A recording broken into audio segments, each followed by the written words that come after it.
Paper leak जैसे अपराध के लिए वह सजा ही क्या, जब तक अपराधी की रातों की नींद हराम न हो। सजा सुनते ही उसके पसीने छूट जाने चाहिए।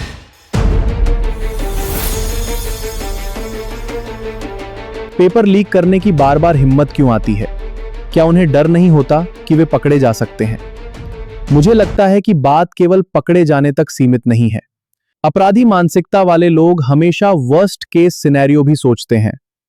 वे पहले ही हिसाब लगा लेते हैं कि अगर पकड़े गए तो कितनी सजा होगी, कितना जुर्माना लगेगा, केस लड़ना पड़ा तो वकील पर कितना खर्च आएगा। एक बार पेपर लीक के मामलों में मिलने वाली सजाओं को देखिए। यही वह लूपहोल है जहां से उन्हें हिम्मत मिलती है।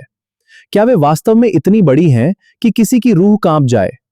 जितना जुर्माना है, ये लोग एक दो छात्रों से ही वसूल कर लेते होंगे। अगर 3-5 साल की जेल भी हो जाए तो उसके बाद तो मजे ही मजे हैं। हमारे भारत में हत्या को ही सबसे गंभीर अपराधों में से एक माना जाता है। लाखों छात्रों की वर्षों की मेहनत, माता पिता की कमाई, बच्चों के सपने और कई बार सालों का डिप्रेशन, यह कोई सामान्य अपराध नहीं है। मेरा मानना है कि कम सजा केवल अपराधियों का ही हौसला नहीं बढ़ाती, बल्कि दूसरे लोगों को भी मौका देती है कि शायद वे भी यह गंदा काम कर सकते हैं।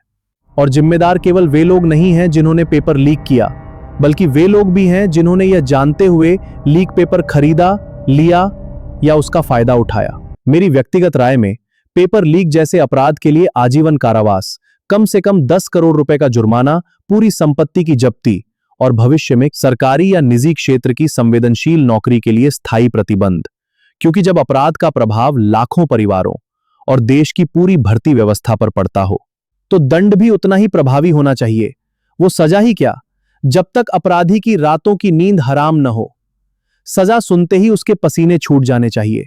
जो छात्र जानबूझकर पेपर लीक जैसी धांधली में शामिल पाए जाएं, सरकारी नौकरियों के साथ साथ कुछ अन्य अवसरों पर भी लंबे समय तक प्रतिबंध लगाया जाना चाहिए।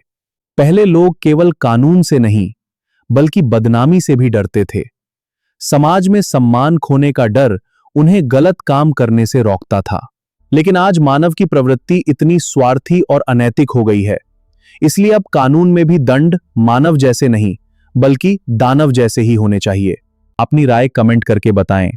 यदि वीडियो अच्छी लगी हो तो इसे लाइक और शेयर जरूर करें। धन्यवाद। हमारा चैनल केवल देश में कमियां ही नहीं निकालता, बल्कि उनके समाधान पर भी बात करता है, क्योंकि यह देश हम और आप मिलकर ही बनाते हैं।